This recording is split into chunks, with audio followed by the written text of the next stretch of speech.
दस्तानपुर नाम के गांव में वीरू नाम का एक मटन वाला रहता था। लोग उसकी दुकान से मटन तो खरीदते थे, लेकिन कभी भी उसके मटन की तारीफ नहीं करते हैं। क्या यार वीरू, कभी तो अच्छा मटन बेचा करो, हमेशा बासी मटन बेचते हो। अभी 1 घंटे पहले ही तो काटा था मटन, इससे ज्यादा फ्रेश और कौन बेचता है भाई? तुम लोग भी हद करते हो। हाँ, और झूठ बोलना भी किसी को तुमसे सीखना चाहिए। क्या करे, पास में दूसरी मटन की दुकान नहीं है, इसलिए यहाँ से खरीदना पड़ रहा है। ऐसे कहते हुए वो व्यक्ति वहाँ से चला जाता है। पूरी ईमानदारी से काम कर रहे वीरू को ऐसी बातें सुनना पड़ रहा है कहकर हमेशा दुखी होता है। अब कुछ दिन मटन ही मत बेचो जी, थोड़े दिन आगे तक चलकर जाकर बासी मटन खरीदेंगे, तब पता चलेगा उन्हें। ठीक है कहकर वीरू कुछ दिन अपनी मटन की दुकान बंद कर देता है। उसी वक्त का फायदा उठाकर टोटू नाम का एक व्यक्ति एक नई मटन की दुकान लगाकर उसमें शेर का मटन बेचता है। लायन मटन ले लो भाई साहब, लायन मटन ले लो। लायन मटन खाओ और लायन जैसे ताकत पाओ, केवल 1000 रुपए किलो लायन मटन। गांव वाले बिना सोचे समझे ही 1000 रुपए देकर वो मटन खरीदते हैं। असल में वो कोई लायन मटन नहीं बेच रहा है। टोटू के पास सिर्फ एक कमजोर लायन है। उस लायन को अपनी दुकान के बाहर रखकर सबको बेवकूफ बनाकर साधारण मटन ही बेच रहा है। इस बात से अनजान गांव वाले 1000 रुपए देकर मटन खरीद रहे हैं और कोई और बहुत बुरी तरह से उसी जगह पर आ गया है कहकर वीरू परेशान हो रहा है। लोग पहले से ही मुझे पसंद नहीं करते हैं, अब पता नहीं वो कौन है जो लायन का मटन बेच रहा है। अब तो लोग मेरी तरफ देखेंगे भी नहीं। ऐसा कुछ नहीं है जी, मैंने भी उसकी दुकान का मटन खरीद कर देखा है, वो साधारण मटन ही है। मुझे पूरा यकीन है वो धोखा दे रहा है लोगों को। ठीक है कहकर एक दिन वीरू चुपके से जाकर टोटू की जासूसी करता है। वो सच में लोगों को धोखा दे रहा है ये पता लगाता है और जाकर गांव में सबको बताता है। क्योंकि लोग वीरू की बातों पर विश्वास नहीं करते थे, इसलिए सब जाकर अपनी आंखों से देखते हैं। जिस मटन को हमारा इतने कम दाम में बेचता है, उसी मटन को हमें 1000 रुपए किलो बेच रहे हो धोखेबाज। ऐसे कहते हुए सब मिलकर टोटू की खूब पिटाई करते हैं। उसके बाद चाहे जैसे भी हो, चुपचाप वीरू से ही मटन खरीदते हैं।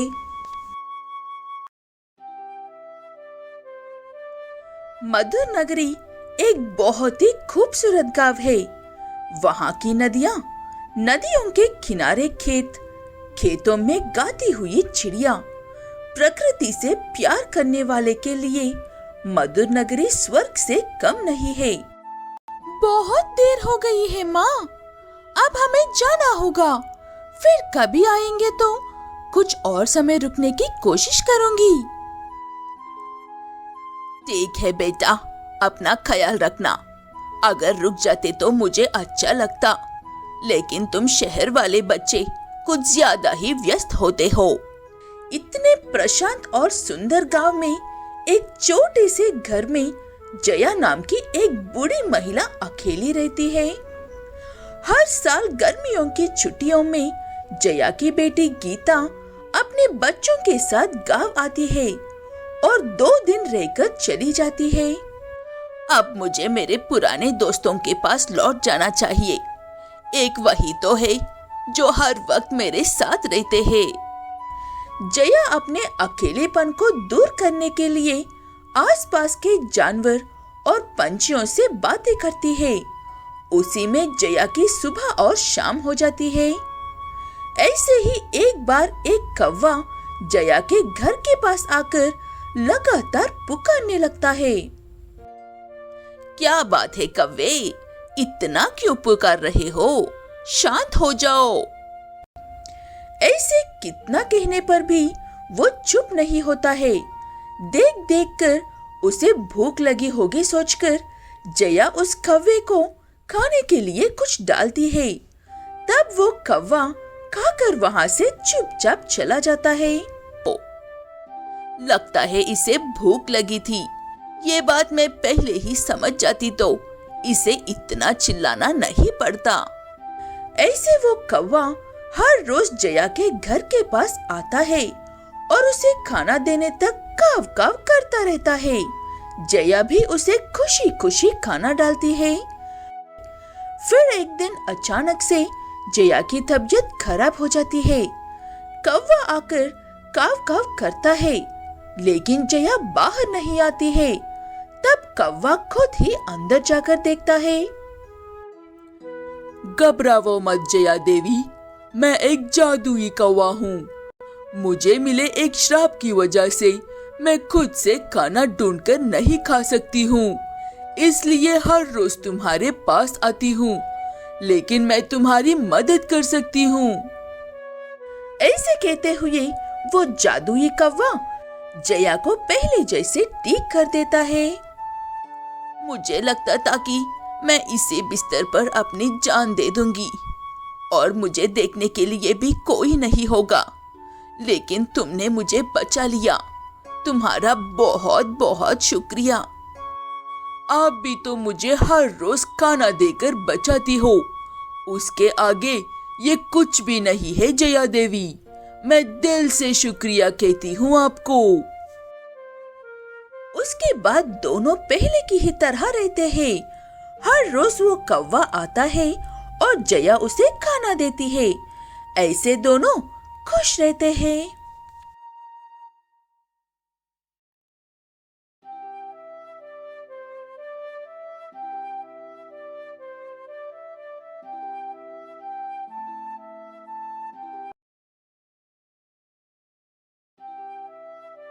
जुमलापुर नाम के एक गांव में हरिदास नाम का एक व्यक्ति रहता है।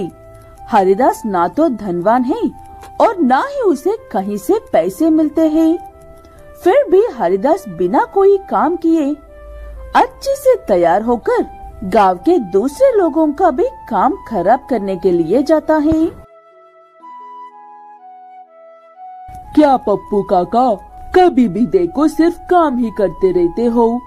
आपको हर रोज एक ही काम करके बेजार नहीं आता है क्या?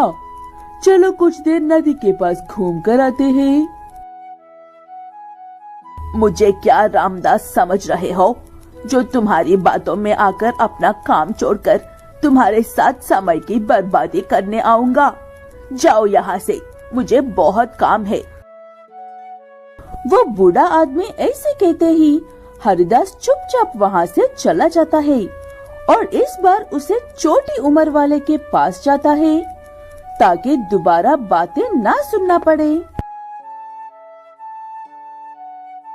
क्या हाल है भाई मंगलदास? बड़े लोगों का तो ठीक है, लेकिन तुम इस उम्र में गधे की मेहनत क्यों कर रहे हो? ये बात मेरी समझ के बाहर है। हरिदास की ऐसी बातों का भी बहुत ही शांत स्वभाव से जवाब देता है मंगलदास। मंगलदास सिर्फ एक बार जाकर हरिदास को उन बूढ़े लोगों को देखकर आने को कहता है, जो अपनी जवानी में कोई काम किए बिना घूमकर अब भिखारियों से भी बदतर हाल बना बैठे हैं। हरिदास आज का दिन ही खराब है, ये सोचकर अकेला चला जाता है। ऐसे जाकर एक पेड़ के पास बैठ जाता है। तभी उसकी नजर एक गाय पर पड़ती है, जो कुछ ही पलों में एक ट्रेन के नीचे आने वाली थी। हरिदास झट से जाकर उसे बचा लेता है। मैं ना होता तो आज इस गाय का कचूमर बन जाता। मैंने बहुत बड़ा और अच्छा काम किया है, ये बात सबको पता चलनी चाहिए। ऐसे कहते हुए हरिदास सबको अपने साहस के बारे में बता रहा था, लेकिन कोई भी उसकी बात का विश्वास ही नहीं कर रहे थे। ऐसी बातें सुनाने के लिए मैं ही मिलता हूँ क्या हरी भाई आपको? जाओ ना यहाँ से, क्यों सर का रहे हो? खबरदार अगर एक और शब्द कहा तो आलसी नायक कहेगी। हरिदास ने जिंदगी में पहली बार कुछ अच्छा किया था, लेकिन कोई भी उसकी बात पर विश्वास करना तो दूर, उसे उल्टा बातें सुना रहे थे। इस बात से दुखी और परेशान हरिदास, ऐसे नहीं होगा, मुझे फिर से किसी गाय को बचाकर साबुत दिखाना होगा इन्हें, तब समझ में आएगा इन्हें। ऐसे कहते हुए हरिदास फिर से वहाँ पर जाकर एक ट्रेन के आने का इंतजार करता है और उसके लिए जानबूझकर एक गाय को भी पटरियों पर खड़ी करता है। और उसे ऐसे करते हुए कुछ गांव वाले देख लेते हैं। अच्छा, तो यही वो काम है जिसके बारे में आप बता रहे थे? तुम ऐसी नहीं मानोगी, तुम्हें सबक सिखाना ही होगा।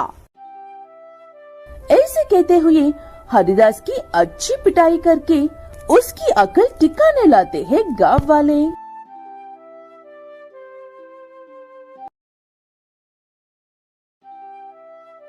जोलपुर नाम के एक गांव में नटवरलाल नाम का एक लड़का रहता है। नटवरलाल वैसे तो अपनी तरफ अच्छा बनने की पूरी कोशिश करता है, लेकिन चोरी करना उसके परिवार में साड़ियों से चलता आ रहा है। इसलिए वो ना चाहते हुए भी विरासत में मिली अपनी उस आदत से खुद का पीछा नहीं छुड़ा पा रहा है।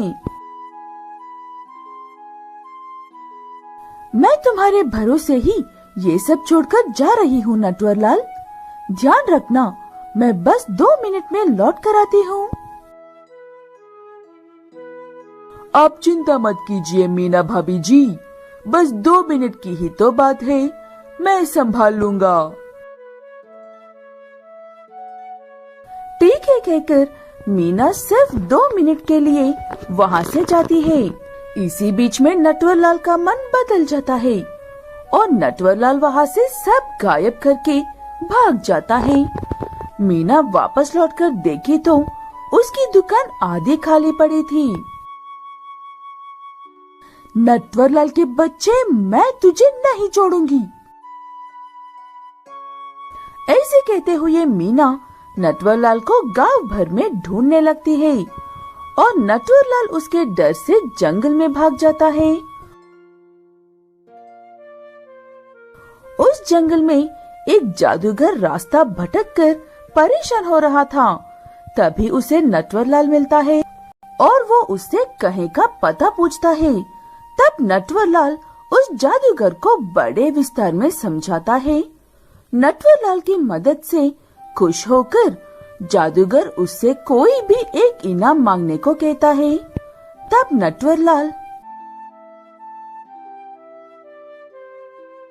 हर वक्त मेरे पीछे कोई ना कोई पड़े रहते हैं जादूगर जी, अगर आप मुझे उनसे बचने के लिए कुछ दे दे तो वही मेरे लिए इनाम होगा। जादूगर नटवरलाल को जादुई चप्पल देता है। उन चप्पल को पहनकर पानी पर भी चल सकते हैं और हवा की तरह तेज से भाग सकते हैं। लेकिन जादूगर नटवरलाल को एक चेतावनी देता है। उस चप्पल की ताकत को दिन में सिर्फ 2 ही बार इस्तेमाल कर सकते हैं। लालच में आकर एक ही दिन में तीसरी बार इस्तेमाल करने की कोशिश करने पर चप्पल गुस्सा हो जाती है और सब काम उल्टे करवाती है। मैं आपकी बात अच्छे से समझ गया हूँ जादूगर जी, मैं गलती से भी इसे तीसरी बार इस्तेमाल नहीं करूँगा। ऐसे कहते हुए नटवरलाल वहाँ से चला जाता है। गांव में अब भी मीना उसे ढूंढ रही थी। तुझे क्या लगा थोड़ी देर सबकी नजर से गायब हो जाएगा तो मैं भूल जाऊंगी?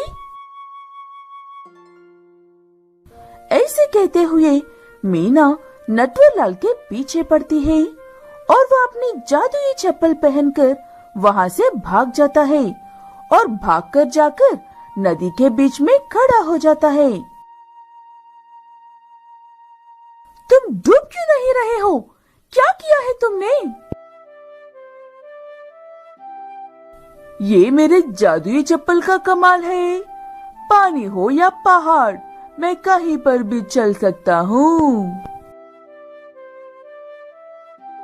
ऐसे कहते हुए नटवरलाल मीना को अपने कर्तव्य दिखाता है और इस चक्कर में वो चप्पल का 2 से ज्यादा बार इस्तेमाल कर लेता है। तब वो चप्पल नटवरलाल की मर्जी के बिना ही उसे खींचकर मीना के पास लेकर आती है। तुम्हारी जादुई चप्पल तो सच में कमाल की है। तुम्हें अपने आप ही मेरे पास लेकर आ गई। अब तो नहीं छोड़ूंगी। ऐसे कहते हुए मीना नटवरलाल को इतना पीटती है कि उसे अब खानदानी खुजली हो या सामने खजाना पड़ा हुआ हो, वो अपनी जगह से हिल नहीं पाता है।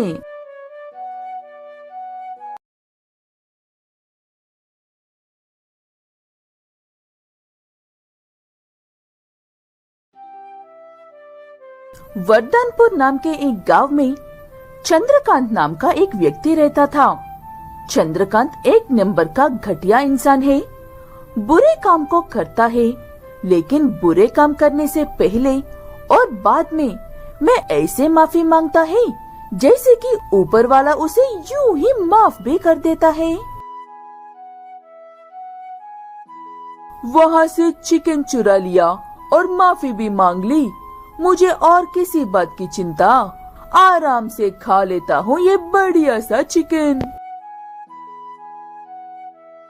ऐसे है चंद्रकांत की सोच, लेकिन उसके साथ एक दिन बहुत ही अजीब हादसा होता है। अच्छे से तैयार होकर मंदिर जा रहे चंद्रकांत को दरवाजे पर एक सांप नजर आता है। वो सांप चंद्रकांत को अंदर नहीं जाने दे रहा था। सुबह सुबह ये मेरे रास्ते में कहाँ से आ गया? हट जा भाई, मुझे बहुत जरूरी काम के लिए एडवांस में माफी मांगना है। ऐसे कहते हुए चंद्रकांत टेम्पल जाता है, लेकिन टेम्पल के अंदर नहीं जा पाता है। वो इसलिए क्योंकि टेम्पल के रास्ते में एक सांप था जो सिर्फ चंद्रकांत को ही अंदर जाने से रोक रहा था। अरे ऐसे क्यों कर रहे हो सांप भाई? हट जाओ मेरे रास्ते से। मुझे जल्दी से अंदर जाकर वापस भी आना है। ऐसे कहते हुए चंद्रकांत अंदर जाने की बहुत कोशिश करता है, लेकिन वो सांप उसे अंदर ही नहीं जाने देता है। इसलिए आखिर में हार मानकर चंद्रकांत वहाँ से चला ही जाता है और अगले दिन अच्छे से तैयार होकर फिर से आता है। तब भी वो सांप वहीं पर था। यहाँ पर इतने लोग आ रहे हैं और जा रहे हैं, तुम मेरे ही पीछे क्यों पड़ रहे हो मेरे भाई? मैंने क्या बिगड़ा है तुम्हारा? लगता है ऐसे काम नहीं बनेगा। यही इंतजार करके पंडित जी से बात करके देखता हूँ, मेरा ही साथ ऐसा क्यों हो रहा है कहकर।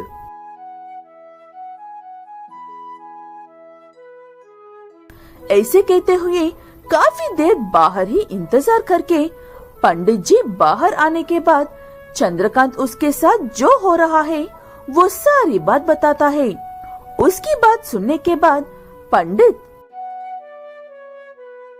लगता है तुमने कोई गलत काम किया है या फिर तुम हमेशा गलत काम ही करते हो, इसीलिए वो सांप तुम्हें अंदर नहीं जाने दे रहा है। अगर तुम्हें पहले की तरह अंदर जाना है तो सुधर जाओ। ऐसे कहते हुए वो पंडित भी वहाँ से चला जाता है। उसके जाने के बाद चंद्रकांत एक गहरी सोच में पड़ जाता है। मैंने तो अपनी जिंदगी के 4 पल भी अच्छे से नहीं गुजारे हैं और ये पंडित जी मुझे अभी से सुधारने को कह रहे हैं। अब मैं क्या करूं? ये कैसे दुविधा में पड़ गया हूं मैं। ऐसे कहते हुए चंद्रकांत कुछ दिनों तक टेम्पल को याद किए बिना अपने काम करता है, लेकिन उसे किसी भी चोरी में या बुरे काम में जाने का मन नहीं लग रहा था। उसका सारा ध्यान उस सांप पर ही था। इसलिए चंद्रकांत अपने मन में अब से कोई गलत काम नहीं करूंगा सोचकर जाता है। तब उसे वहाँ पर कोई सांप नजर नहीं आता है। उस बात से खुश होकर चंद्रकांत अपनी जिंदगी में हर काम ईमानदारी से ही करने लगता है।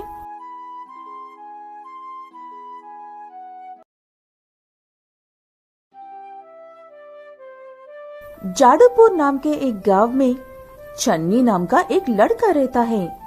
चन्नी को दिन में सपने देखने का शौक है, वो भी जादुई सपने। दुनिया को इंसाफ के रखवाले की जरूरत है। वो इंसाफ का रखवाला मैं। एक दिन मैं इस दुनिया को बचा लूंगा। उसके बाद सारी दुनिया सिर्फ मेरा ही नाम लेगी। लेकिन मैं इस दुनिया को बचाऊंगा किससे? इन्हें बचने से पहले किसी मुसीबत में पड़ना जरूरी है। तब तक मुझे अपनी शक्तियों को छुपाकर रखना होगा इस मासूम दुनिया से। ऐसा नमूना है मिस्टर चन्नी। चन्नी ऐसे सपने को देखता है, लेकिन वो सपने में भी नहीं सोच सकता है। ऐसा हादसा होता है चन्नी के साथ। मुझसे और नहीं होगा ये काम। लोग तो अब मेरा नाम तक भूलने लगे हैं और बैगन मैन कहकर बुला रहे हैं। बस आज एक बार के लिए चले जाओ। कल से तुम्हें काम पर ही आने की जरूरत नहीं है चन्नी। मैंने अपने बैगन की डिलीवरी के दूसरे आदमी से बात कर ली है। इस बार तुम्हारी नौकरी कंफर्म चली गई है। इस बात से खुश होना चाहिए या दुखी, इस बात से कंफ्यूज चन्नी आखिरी बार बैगन की डिलीवरी करने के लिए जाता है, लेकिन रास्ते में उसकी वैन का एक्सीडेंट हो जाता है और चन्नी सीधे हॉस्पिटल पहुंच जाता है। चन्नी को जब होश आया तो वो एक हॉस्पिटल में पड़ा हुआ था। उसके हाथ पैर में पट्टी बांधी हुई थी और उसके शरीर का रंग बैगन के रंग का हो गया था। ये मुझे क्या हो गया है? मेरे शरीर का रंग ऐसा क्यों हो गया है, जैसे कि मैं खुद एक बैगन बन गया हूँ। घबराओ मत ब्रिंजल मैन, तुम्हारी गाड़ी का एक्सीडेंट हुआ था, उसमें तुम्हारे ये हाल हुआ है। मैंने डॉक्टर से बात कर ली है, 1 हफ्ते में तुम ठीक हो जाओगे। घर लौटने के बाद चन्नी को किसी भी काम से घर से बाहर निकलने में इतनी शर्म आ रही थी कि वो हद से ज्यादा जरूरी काम के लिए भी बाहर नहीं जा रहा था। लेकिन उस एक काम के लिए कुछ भी करके बाहर जा ही था। अब आज तो मेरी तनख्वाह मिलने वाली है। आज कैसे भी करके तनख्वाह लेने के लिए तो जाना ही होगा, वरना भूखा मरना पड़ेगा मुझे। ऐसे कहते हुए घर से बाहर निकलकर तनख्वाह लेने के लिए जाता है चन्नी। गांव में सब उसे अजीब तरह से देख रहे थे, जैसे कि वो सच में एक ब्रिंजल मैन है। बड़े तो सिर्फ अजीब नजरों से देखते हैं, लेकिन बच्चे देखकर खूब हंसने लगते हैं और चन्नी का मजाक भी उड़ाते हैं। ओए ब्रिंजल मैन, तुम्हारे ब्रिंजल कहाँ से निकलते हैं? क्या तुम तानोस हो या उसके भाई? भाग जाओ यहाँ से शैतान बच्चों, वरना मार मार कर अंतरिक्ष में फेंक दूंगा। निकलो यहाँ से, क्या देख रहे हो? मैं ब्रिंजल मैन हूँ, बहुत ही खतरनाक हूँ। ऐसे कहते ही सभी बच्चे वहाँ से भाग जाते हैं और बड़े लोग भी अपने काम में लग जाते हैं। उसके बाद चन्नी अपने उस गुस्से को ऐसे ही रखता है हमेशा, ताकि कोई उसे परेशान ना कर सके।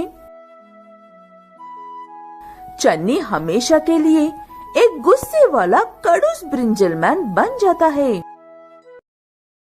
जाटपुर नाम के एक गांव में निर्मल नाम का एक मंत्र पढ़ने वाला रहता था।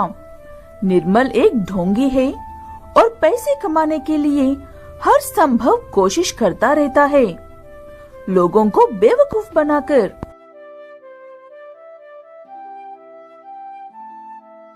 हाँ बच्चे, मैं हमेशा सच ही कहता हूँ।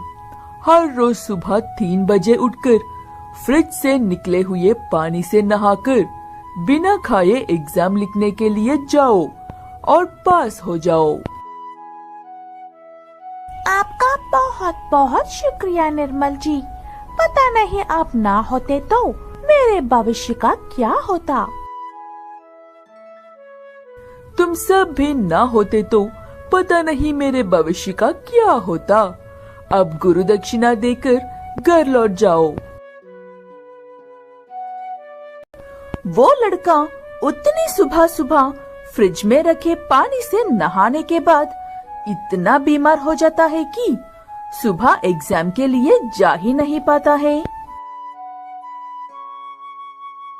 निर्मल ऐसे छोटे छोटे काम तो अक्सर करता रहता है, लेकिन उसकी इच्छा हमेशा कुछ न कुछ बड़ा करने के बारे में ही रहती है। ऐसे एक एक को बेवकूफ बनाकर सिर्फ मेरा वक्त बर्बाद हो रहा है। अब इस पूरे गांव को एक साथ बेवकूफ बनाने का वक्त आ गया है। ऐसे कहते हुए निर्मल सारे गांव वालों को ये कहता है कि गांव पर एक बहुत बड़ी मुसीबत आने वाली है और उस मुसीबत से बचने के लिए उन्हें गांव के एक पुराने पेड़ से एक गाय की शादी करनी होगी और उस शादी में गांव वालों को उनकी संपत्ति में से एक बड़ा हिस्सा गाय और पेड़ के जोड़े को देना होगा। मैं भी यकीन नहीं करना चाहती हूँ, लेकिन क्या करूँ? मेरे बेवकूफ पति उस निर्मल को बहुत मानते हैं, इसलिए मैं कुछ नहीं कर पा रही हूँ। सही कह रही हो, वो निर्मल दिखने में ही एक नंबर का ढोंगी लगता है। पता नहीं लोग उस पर कैसे विश्वास कर रहे हैं। ऐसे वो आदमी उस निर्मल पर चाहे कितना भी विश्वास क्यों ना कर ले, लेकिन महिलाओं को निर्मल पर हमेशा से ही शक रहता है। ऐसे सारी तैयारियों के साथ पेड़ और गाय की शादी होती है। उसके बाद एक एक करके सभी लोग उनकी संपत्ति का कुछ हिस्सा वहाँ पर रख देते हैं। अब कुछ देर के लिए इन पति पत्नी को अकेला छोड़ दो, तभी इस गांव को उस मुसीबत से छुटकारा मिलेगा। ठीक है कहकर सब अपने अपने घर लौट जाते हैं। उन सब के जाने के बाद निर्मल खुशी से नाचकर उस गाय और पेड़ को वहीं पर छोड़कर सब कुछ लेकर बहुत दूर भाग जाता है। बाद में पता चलता है कि वो सारा सोना और पैसे तो नकली है। महिलाओं ने जानबूझकर ऐसा किया था। सबको सच्चाई पता चल गई थी, इसलिए निर्मल अब उस गांव पास भी नहीं जा सकता था।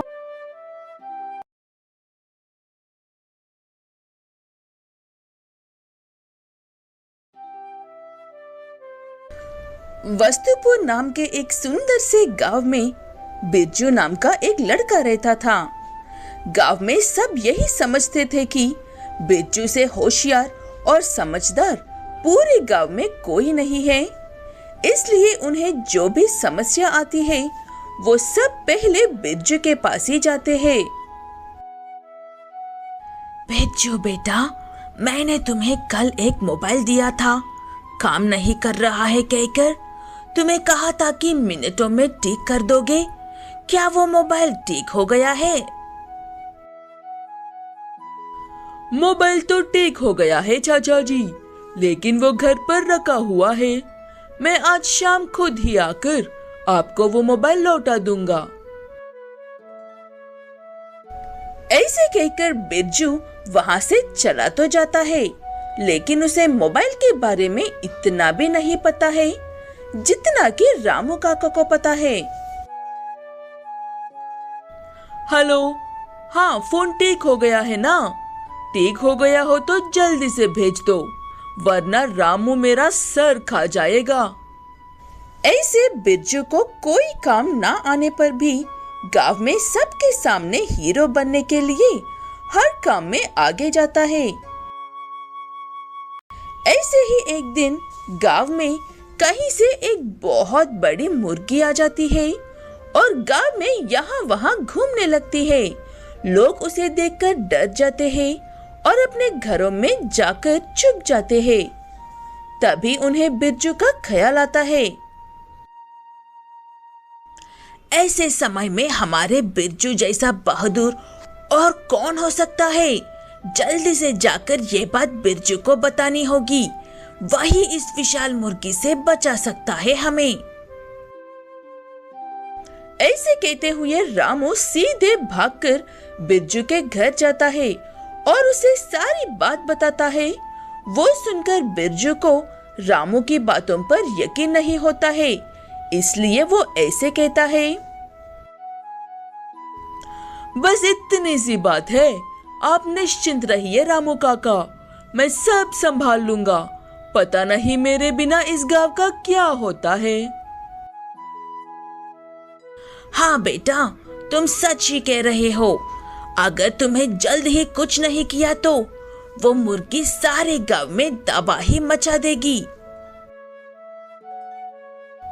ठीक है कहकर बिरजू गांव में जाकर उस मुर्गी को देखता है और मुर्गी को देखते ही वहां से डरकर भाग जाता है। बाप रे, ये क्या बाला है? अब मैं क्या करूं? कुछ किया तो मर जाऊंगा, और अगर कुछ ना किया तो हीरो वाला टाइटल हाथ से निकल जाएगा। आखिर में हीरो वाला टाइटल किसे चाहिए? मुझे तो अपनी जान प्यारी है कहकर बिरजू गांव वालों को सच बताने के लिए जाता है। तब वहां का नजारा देखकर उसे अपनी आंखों पर विश्वास नहीं होता है। बाद में बिरजू को रामू काका की मदद से पता चलता है कि उन्होंने बिरजू की मदद के बिना ही उस मुर्गे को मार गिराया था, लेकिन अब बिरजू को इन सब बातों से कोई फर्क नहीं पड़ता है। मुझे नहीं पता था कि दुनिया में ऐसा भी कुछ हो सकता है, इसलिए मुझे कोई हीरो नहीं बनना है। अब आप सब अपने काम खुद कीजिए और मुझे मेरा काम खुद करने दीजिए। चलता हूँ। दस्तानपुर नाम के गांव में वीरू नाम का एक मटन वाला रहता था। लोग उसकी दुकान से मटन तो खरीदते थे, लेकिन कभी भी उसके मटन की तारीफ नहीं करते हैं। क्या यार वीरू, कभी तो अच्छा मटन बेचा करो, हमेशा बासी मटन बेचते हो। अभी 1 घंटे पहले ही तो काटा था मटन, इससे ज्यादा फ्रेश और कौन बेचता है भाई? तुम लोग भी हद करते हो। हाँ, और झूठ बोलना भी किसी को तुमसे सीखना चाहिए। क्या करे, पास में दूसरी मटन की दुकान नहीं है, इसलिए यहाँ से खरीदना पड़ रहा है। ऐसे कहते हुए वो व्यक्ति वहाँ से चला जाता है। पूरी ईमानदारी से काम कर रहे वीरू को ऐसी बातें सुनना पड़ रहा है कहकर हमेशा दुखी होता है। आप कुछ दिन मटन ही मत बेचो जी, थोड़े दिन आगे तक चल कर जाकर बासी मटन खरीदेंगे, तब पता चलेगा उन्हें। ठीक है कहकर वीरू कुछ दिन अपनी मटन की दुकान बंद कर देता है। उसी वक्त का फायदा उठाकर टोटू नाम का एक व्यक्ति एक नई मटन की दुकान लगाकर उसमें शेर का मटन बेचता है। लायन मटन ले लो भाई साहब, लायन मटन ले लो। लायन मटन खाओ और लायन जैसे ताकत पाओ। केवल 1000 रुपए किलो लायन मटन। गांव वाले बिना सोचे समझे ही 1000 रुपए देकर वो मटन खरीदते हैं। असल में वो कोई लायन मटन नहीं बेच रहा है। टोटू के पास सिर्फ एक कमजोर लायन है। उस लायन को अपनी दुकान के बाहर रखकर सबको बेवकूफ बनाकर साधारण मटन ही बेच रहा है। इस बात से अनजान गांव वाले 1000 रुपए देकर मटन खरीद रहे हैं और कोई और बहुत बुरी तरह से उसी जगह पर आ गया है कहकर वीरू परेशान हो रहा है। लोग पहले से ही मुझे पसंद नहीं करते हैं। अब पता नहीं वो कौन है जो लायन का मटन बेच रहा है। अब तो लोग मेरी तरफ देखेंगे भी नहीं। ऐसा कुछ नहीं है जी, मैंने भी उसकी दुकान का मटन खरीद कर देखा है। वो साधारण मटन ही है। मुझे पूरा यकीन है वो धोखा दे रहा है लोगों को। ठीक है कहकर एक दिन वीरू चुपके से जाकर टोटू की जासूसी करता है। वो सच में लोगों को धोखा दे रहा है ये पता लगाता है और जाकर गांव में सबको बताता है। क्योंकि लोग वीरू की बातों पर विश्वास नहीं करते थे, इसलिए सब जाकर अपनी आंखों से देखते हैं। जिस मटन को हमारा इतने कम दाम में बेचता है, उसी मटन को हमें 1000 रुपए किलो बेच रहे हो धोखेबाज। ऐसे कहते हुए सब मिलकर टोटू की खूब पिटाई करते हैं। उसके बाद चाहे जैसे भी हो चुपचाप वीरू से ही मटन खरीदते हैं।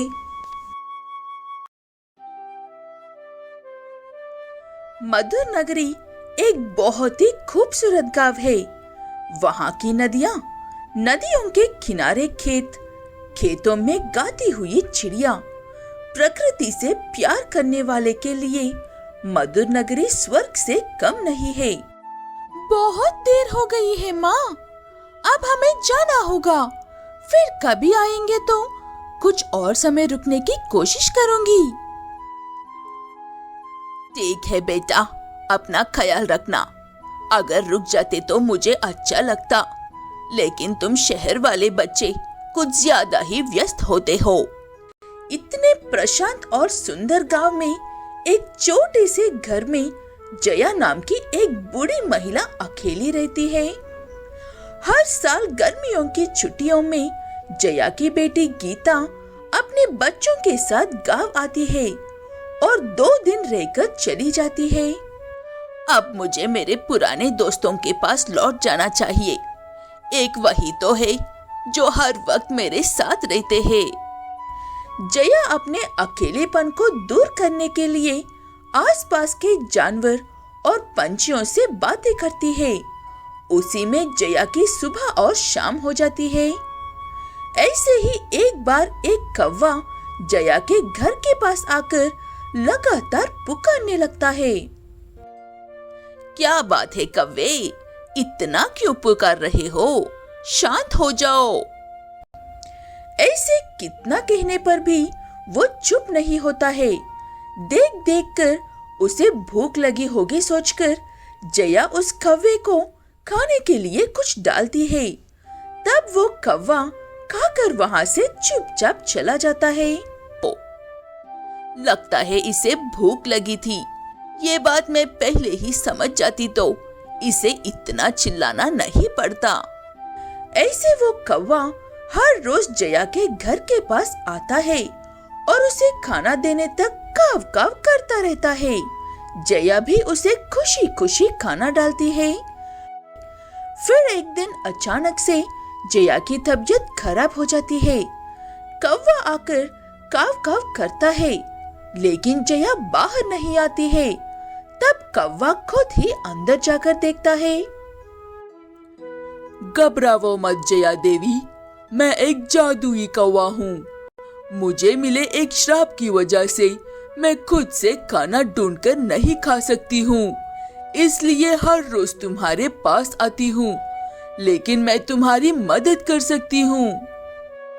ऐसे कहते हुए वो जादुई कौवा जया को पहले जैसे ठीक कर देता है।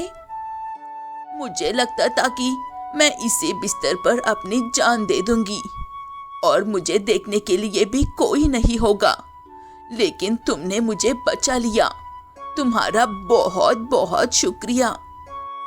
आप भी तो मुझे हर रोज खाना देकर बचाती हो, उसके आगे ये कुछ भी नहीं है जया देवी।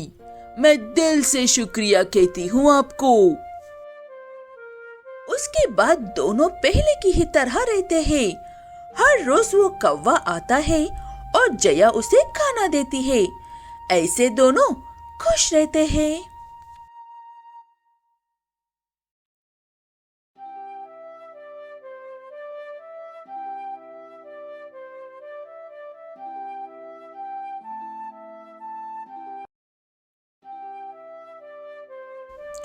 मधुर नगरी नाम के एक गांव में पुलाव नाम का एक मछली बेचने वाला रहता है।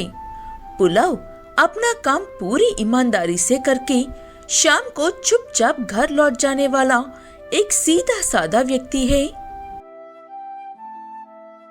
पुलाव, मुझे 2 किलो मछली चाहिए, बढ़िया वाली देख कर दो। आज तुम्हारी भाभी जी का जन्मदिन है। ये बहुत अच्छी बात है। जन्मदिन की ढेर सारी बढ़िया देना भाभी जी को। ये आखिरी और सबसे बढ़िया वाली मछली है। मेरी तरफ से ले जाओ सुरेश भाई। ऐसे कहते हुए कोई 2 अच्छे शब्द कहते ही उन्हें मुफ्त में मछली उठाकर दे देता है पुलाव। इस बात से हमेशा उसकी पत्नी नाराज रहती है। आपको मैं कितनी बार समझाऊं कि आप मछली तालाब से पकड़कर लाकर नहीं बेचते हो, दूसरे व्यापारी से खरीदकर बेचते हो। यूं मुफ्त में मछलियां देते रहोगे तो बेचने पर होने वाली कमाई तो दूर, उल्टा जेब के पैसे नुकसान में जा रहे हैं। ऐसे कहते हुए पुलाव की पत्नी गौरी काफी दुखी होती है। इसलिए पुलाव भी उदास होकर जंगल में चला जाता है और एक पेड़ के नीचे बैठकर ऐसे कहने लगता है, मैं तो हमेशा औरों की खुशी में ही खुश रहता हूँ, फिर भी पता नहीं मेरी किस्मत मेरा साथ क्यों नहीं देती है। तभी उसकी बातों से प्रभावित होकर वहां पर एक जादूगर आता है और पुलाव से ऐसे कहता है, मुझे तुम्हारी बातें बहुत ही साफ शब्दों में सुनाई दे रही थी। तुम भले इंसान लगते हो जिसके साथ कुछ भी अच्छा नहीं हो रहा है। मैं तुम्हारी मदद करूंगा, बदले में तुम्हें बस कुछ बातों का ध्यान रखना होगा। ऐसे कहते हुए जादूगर पुलाव को एक मछली देता है और बदले में उसे सिर्फ लालच ना करने को कहता है। वो मछली हर रोज सुबह एक कीमती मोती देकर पुलाव को उसी में खुश रहना होगा कहता है।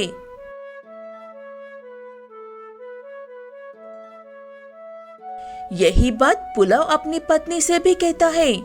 ठीक है कहकर दोनों पति पत्नी हर रोज मिलने वाले एक मोती से ही खुश रहते हैं और बहती हवा की तरह उनकी जिंदगी भी बदल रही थी। लेकिन पुलाव की पत्नी गौरी के पास पुलाव की जितना सब्र नहीं था, इसलिए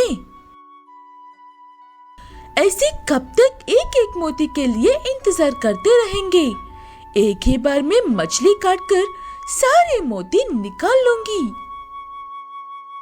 ऐसे कहते हुए गौरी उस मछली को काट देती है, लेकिन उसमें से मांस के अलावा कुछ भी नहीं निकलता है। गौरी जाकर अपने पति को सारी बात बताती है। तब पुलाव, उस जादूगरनी ने मुझसे और मैं तुमसे साफ शब्दों में कहा था कि लालच नहीं करनी चाहिए, लेकिन तुमने मेरी बात नहीं मानी। कोई बात नहीं, अब जो है उसी में खुश रहते हैं। देख लिया ना लालच का नतीजा। ऐसे गौरी को भी समझ में आता है कि पुलाव की तरह सब्र से काम लेने पर सब कुछ अच्छा होता है।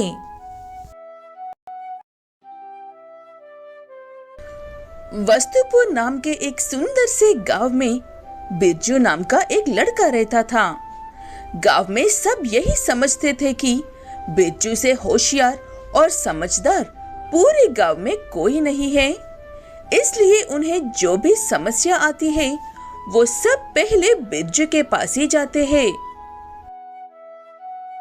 बिरजू बेटा, मैंने तुम्हें कल एक मोबाइल दिया था, काम नहीं कर रहा है कहकर तुम्हें कहा था कि मिनटों में ठीक कर दोगे।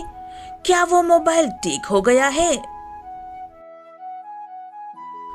मोबाइल तो ठीक हो गया है चाचा जी, लेकिन वो घर पर रखा हुआ है। मैं आज शाम खुद ही आकर आपको वो मोबाइल लौटा दूंगा।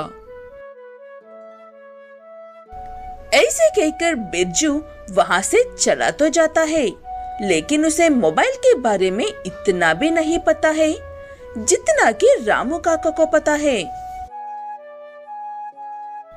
हेलो, हाँ फोन ठीक हो गया है ना? ठीक हो गया हो तो जल्दी से भेज दो, वरना रामू मेरा सर खा जाएगा। ऐसे बिरजू को कोई काम ना आने पर भी गांव में सबके सामने हीरो बनने के लिए हर काम में आगे जाता है। ऐसे ही एक दिन गांव में कहीं से एक बहुत बड़ी मुर्गी आ जाती है और गांव में यहाँ वहाँ घूमने लगती है। लोग उसे देखकर डर जाते हैं और अपने घरों में जाकर छुप जाते हैं। तभी उन्हें बिरजू का ख्याल आता है। ऐसे समय में हमारे बिरजू जैसा बहादुर और कौन हो सकता है? जल्दी से जाकर ये बात बिरजू को बतानी होगी, वही इस विशाल मुर्गी से बचा सकता है हमें। ऐसे कहते हुए रामू सीधे भागकर बिरजू के घर जाता है और उसे सारी बात बताता है। वो सुनकर बिरजू को रामू की बातों पर यकीन नहीं होता है, इसलिए वो ऐसे कहता है, बस इतनी सी बात है, आप निश्चिंत रहिए रामू काका, मैं सब संभाल लूंगा। पता नहीं मेरे बिना इस गांव का क्या होता है। हाँ बेटा, तुम सच ही कह रहे हो। अगर तुम्हें जल्द ही कुछ नहीं किया तो वो मुर्गी सारे गांव में तबाही मचा देगी। ठीक है कहकर बिरजू गांव में जाकर उस मुर्गी को देखता है और मुर्गी को देखते ही वहां से डरकर भाग जाता है। बाप रे, ये क्या बाला है? अब मैं क्या करूं? कुछ किया तो मर जाऊंगा, और अगर कुछ ना किया तो हीरो वाला टाइटल हाथ से निकल जाएगा। आखिर में हीरो वाला टाइटल किसे चाहिए? मुझे तो अपनी जान प्यारी है कहकर बिरजू गांव वालों को सच बताने के लिए जाता है। तब वहां का नजारा देखकर उसे अपनी आंखों पर विश्वास नहीं होता है। बाद में बिरजू को रामू काका की मदद से पता चलता है कि उन्होंने बिरजू की मदद के बिना ही उस मुर्गे को मार गिराया था, लेकिन अब बिरजू को इन सब बातों से कोई फर्क नहीं पड़ता है। मुझे नहीं पता था कि दुनिया में ऐसा भी कुछ हो सकता है, इसलिए मुझे कोई हीरो नहीं बनना है। अब आप सब अपने काम खुद कीजिए और मुझे मेरा काम खुद करने दीजिए। चलता हूँ।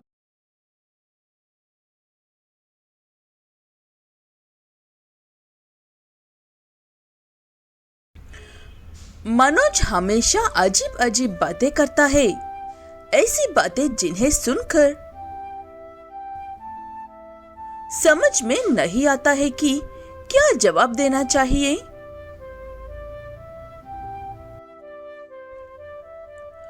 मैं सच कह रहा हूँ, मैंने अपनी आंखों से देखी है वो गुफा।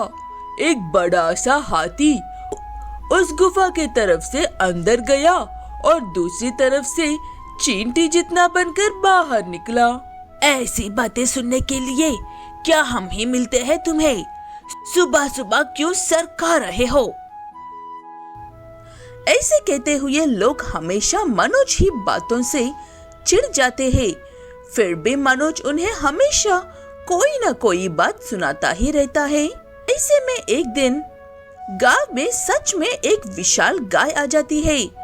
उसे देखकर लोग डरते हुए यही सोचते हैं कि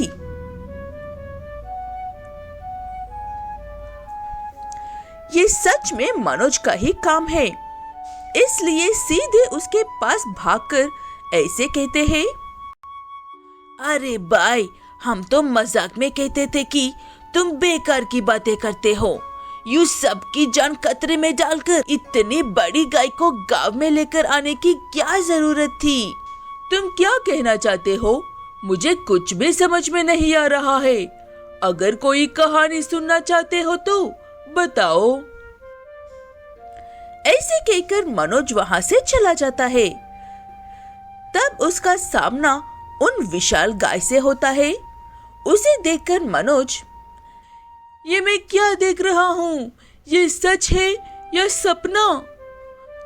ऐसे कहते हुए मनोज उसके पीछे पीछे ही घूमता है। वो देखकर वो गाय भी उसे पसंद करने लगती है। ऐसे दोनों साथ में घूमने लगते हैं और लोगों को ऐसे लूटने लगाता है। चाचा जी, शाम तक पैसे घर पहुंच जाने चाहिए, वरना ये बैल आपके घर पहुंच जाएगा। किस बात के पैसे मनोज बेटा? बस मुझे यूं ही चाहिए थे। अब ज्यादा सवाल मत करो, चुपचाप चले जाओ यहाँ से। मनोज सबसे ऐसे ही कहता है और सब एक एक करके मनोज के घर के बाहर पैसे रखकर जाते हैं। जब तक वो विशाल गाय वहाँ पर होती है, तब तक मनोज अपनी हर मनमानी करता है। इस बात से परेशान होकर गांव के कुछ लोग कैसे भी करके उस गाय को मनोज से दूर करने के बारे में योजना बनाते हैं। उसे उस गाय से दूर करने का एक ही रास्ता है। हमें वो गाय कहाँ से आई थी, ये पता लगाकर उसे वहाँ पर लौटने को मजबूर करना होगा। ये जरूर मेरे पुराने दोस्त रंगेश का ही काम होगा। वो एक पागल वैज्ञानिक था, या भी है। ठीक है कहकर सब उससे मिलने के लिए जाते हैं। क्या उसने कोई ऐसी गाय बनाई है जो बहुत ही विशाल है? तब रंगेश हंसते हुए कहता है, उसने एक ऐसी गाय को बनाई थी, लेकिन वो अब मिल नहीं रही है। कैसा पागल साइंटिस्ट है? ऐसी गाय खोने वाली बात भी हंसते हुए बता रहा है। इससे पहले कि रंगेश, तुम्हारी गाय हमारे गांव के एक बुरे व्यक्ति के साथ थे। इससे पहले कि वो बच्चों को या किसी और को नुकसान पहुंचाए, उसे अपने साथ ले जाओ।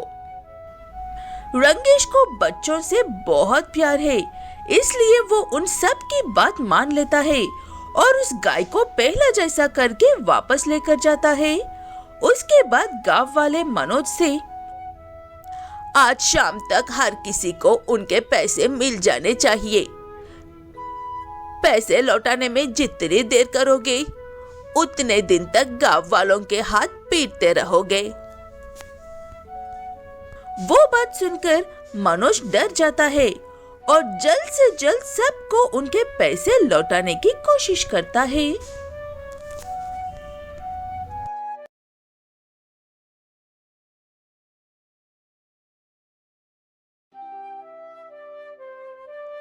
मधुर नगरी एक बहुत ही खूबसूरत गांव है। वहां की नदियों के किनारे खेतों में गाती हुई चिड़िया, प्रकृति से प्यार करने वाले के लिए मधुर नगरी स्वर्ग से कम नहीं है। बहुत देर हो गई है माँ, अब हमें जाना होगा। फिर कभी आएंगे तो कुछ और समय रुकने की कोशिश करूंगी। ठीक है बेटा, अपना ख्याल रखना। अगर रुक जाते तो मुझे अच्छा लगता, लेकिन तुम शहर वाले बच्चे कुछ ज्यादा ही व्यस्त होते हो। इतने प्रशांत और सुंदर गांव में एक छोटे से घर में जया नाम की एक बूढ़ी महिला अकेली रहती है। हर साल गर्मियों की छुट्टियों में जया की बेटी गीता अपने बच्चों के साथ गांव आती है और 2 दिन रहकर चली जाती है। अब मुझे मेरे पुराने दोस्तों के पास लौट जाना चाहिए। एक वही तो है जो हर वक्त मेरे साथ रहते हैं। जया अपने अकेलेपन को दूर करने के लिए आसपास के जानवर और पंछियों से बातें करती है। उसी में जया की सुबह और शाम हो जाती है। ऐसे ही एक बार एक कौवा जया के घर के पास आकर लगातार पुकारने लगता है। क्या बात है कौवे, इतना क्यों पुकार रहे हो? शांत हो जाओ। ऐसे कितना कहने पर भी वो चुप नहीं होता है। देख देख कर उसे भूख लगी होगी सोचकर जया उस कौवे को खाने के लिए कुछ डालती है। तब वो कौवा खाकर वहां से चुपचाप चला जाता है। लगता है इसे भूख लगी थी। ये बात मैं पहले ही समझ जाती तो इसे इतना चिल्लाना नहीं पड़ता। ऐसे वो कौवा हर रोज जया के घर के पास आता है और उसे खाना देने तक काव काव करता रहता है। जया भी उसे खुशी खुशी खाना डालती है। फिर एक दिन अचानक से जया की तबीयत खराब हो जाती है। कौवा आकर काव काव करता है, लेकिन जया बाहर नहीं आती है। तब कौवा खुद ही अंदर जाकर देखता है। घबराओ मत जया देवी, मैं एक जादुई कौवा हूँ। मुझे मिले एक श्राप की वजह से मैं खुद से खाना ढूंढकर नहीं खा सकती हूँ, इसलिए हर रोज तुम्हारे पास आती हूँ, लेकिन मैं तुम्हारी मदद कर सकती हूँ। ऐसे कहते हुए वो जादुई कौवा जया को पहले जैसे ठीक कर देता है।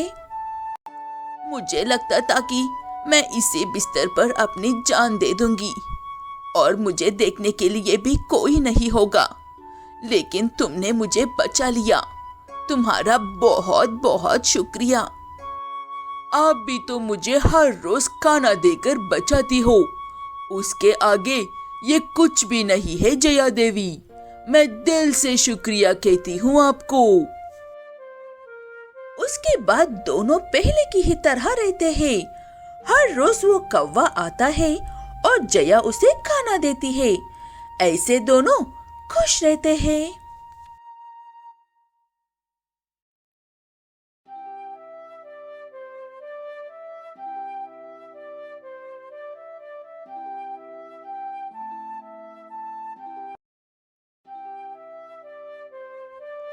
मधुर नगरी एक बहुत ही खूबसूरत गांव है।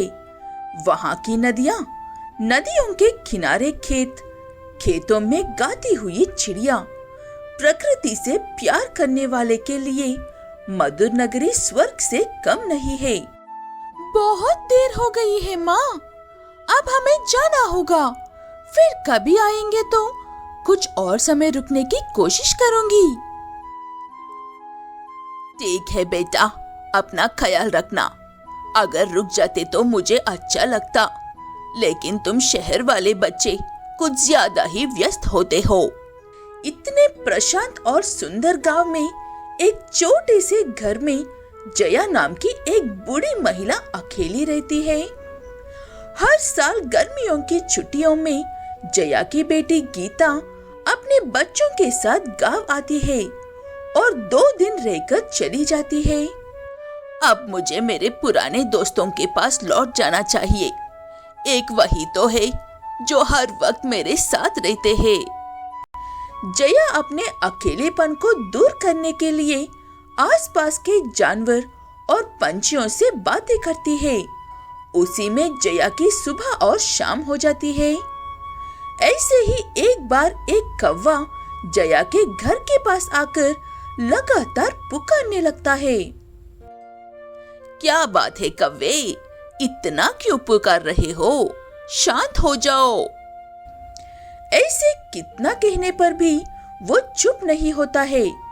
देख देख कर उसे भूख लगी होगी सोचकर जया उस कौवे को खाने के लिए कुछ डालती है। तब वो कौवा खाकर वहां से चुपचाप चला जाता है। लगता है इसे भूख लगी थी। ये बात मैं पहले ही समझ जाती तो इसे इतना चिल्लाना नहीं पड़ता। ऐसे वो कौवा हर रोज जया के घर के पास आता है और उसे खाना देने तक काव काव करता रहता है। जया भी उसे खुशी खुशी खाना डालती है। फिर एक दिन अचानक से जया की तबीयत खराब हो जाती है। कौवा आकर काव काव करता है, लेकिन जया बाहर नहीं आती है। तब कौवा खुद ही अंदर जाकर देखता है। घबराओ मत जया देवी, मैं एक जादुई कौवा हूँ। मुझे मिले एक श्राप की वजह से मैं खुद से खाना ढूंढकर नहीं खा सकती हूँ, इसलिए हर रोज तुम्हारे पास आती हूँ, लेकिन मैं तुम्हारी मदद कर सकती हूँ। ऐसे कहते हुए वो जादुई कौवा जया को पहले जैसे ठीक कर देता है। मुझे लगता था कि मैं इसी बिस्तर पर अपनी जान दे दूंगी और मुझे देखने के लिए भी कोई नहीं होगा, लेकिन तुमने मुझे बचा लिया। तुम्हारा बहुत बहुत शुक्रिया। आप भी तो मुझे हर रोज खाना देकर बचाती हो। उसके आगे ये कुछ भी नहीं है जया देवी। मैं दिल से शुक्रिया कहती हूँ आपको। उसके बाद दोनों पहले की ही तरह रहते हैं। हर रोज वो कौवा आता है और जया उसे खाना देती है। ऐसे दोनों खुश रहते हैं।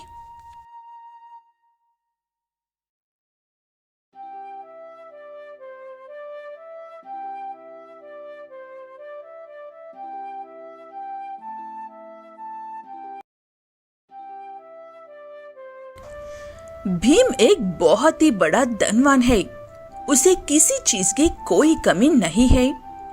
भीम एक दिन ऐसे ही घूमने के लिए जंगल में निकला था। तभी उसे एक विशाल कुत्ता नजर आता है। वो कुत्ता एक हाथी जितना बड़ा था। उसे देखकर भीम, इतना बड़ा कुत्ता मैंने आज से पहले कभी भी नहीं देखा है। इतना बड़ा होने के बावजूद भी ये अच्छे स्वभाव का लग रहा है। रंगा, मेरे घर पहुंचने से पहले ये कुत्ता घर पहुंच जाना चाहिए। ऐसे कहकर भीम वहां से चला जाता है। उसके लौटने तक उसके नौकर उस बड़े से कुत्ते को भीम के घर पहुंचा देता है। भीम को वो कुत्ता इतना पसंद आता है कि वो हर वक्त उसी के साथ रहता है। सुबह से लेकर शाम तक। वो देखकर उसके घर वाले भी परेशान हो रहे थे।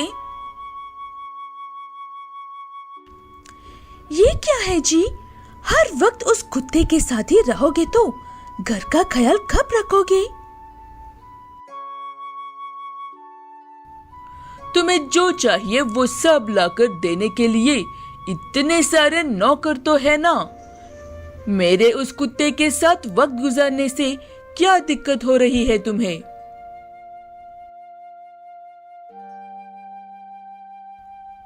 वो बात सुनकर बिना कुछ कहे चुपचाप घर में जाकर बैठ जाती है भीम की पत्नी।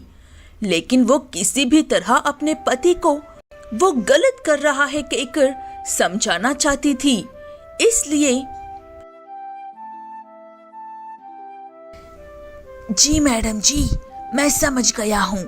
आप बिल्कुल भी चिंता मत कीजिए, मैं सब संभाल लूंगा।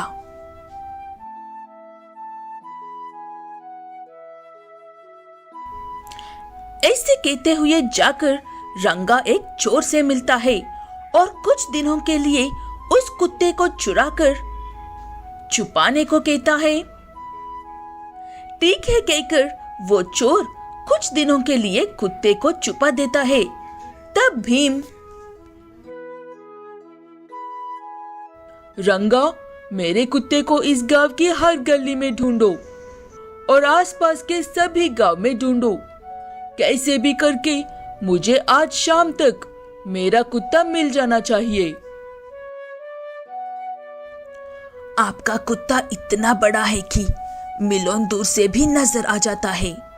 हमने सब जगह देख लिया है, वो कहीं गया नहीं है। किसी ने उसे अगवा कर लिया है और बहुत सारे पैसे मांग रहे हैं।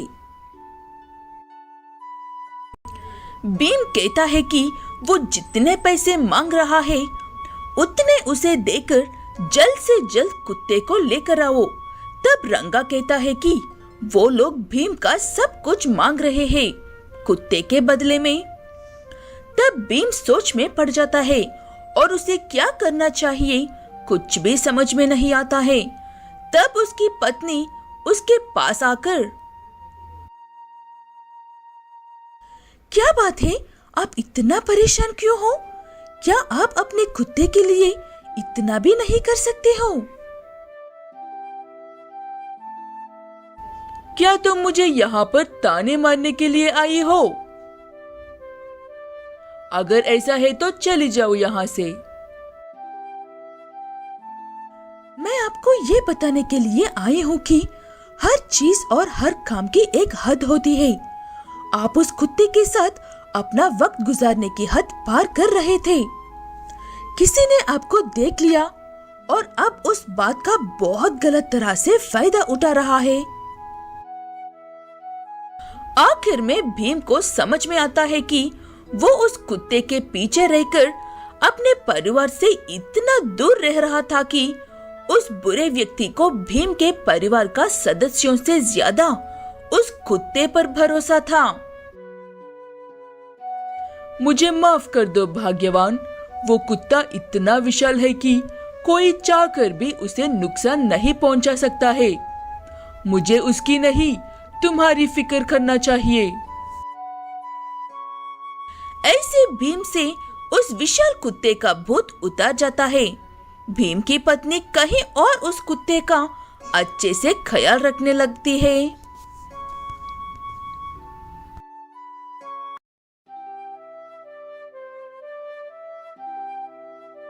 जीवनपुर नाम के गांव में लैला नाम की एक छोटी अनाथ बच्ची रहती है। लैला अपने घर के आंगन में लगे सेब के पेड़ से सेब तोड़कर उन्हें बेचकर कमाई हुए पैसों से अपना गुजारा करती है। इतनी छोटी लड़की होकर भी एक समझदार इंसान की तरह सब कुछ खुद ही करती है कहकर गांव वाले उसकी हर वक्त तारीफ करते हैं।